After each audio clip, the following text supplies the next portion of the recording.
Lapu-Lapu City Crisis Management Team mihimo og Recovida kon rekorida batok COVID-19 sa mga public beach. Human na bantayan nga pagdagsa sa mga tao. Si Luan Merondina sa report.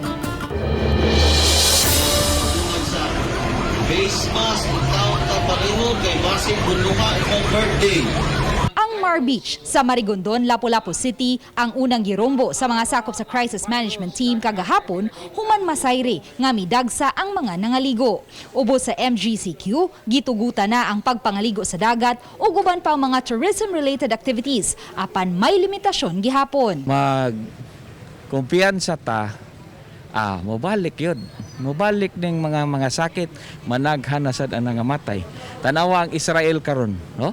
Ang Israel nagsira ng tiro the entire country. Ubos sa executive order sa mayor, mga upunganon lang ang gitugutang makaligo sa mga public beach sa Lapu-Lapu City ug limitado lang usab ang gidaghanon sa mga tawo nga pasudlon.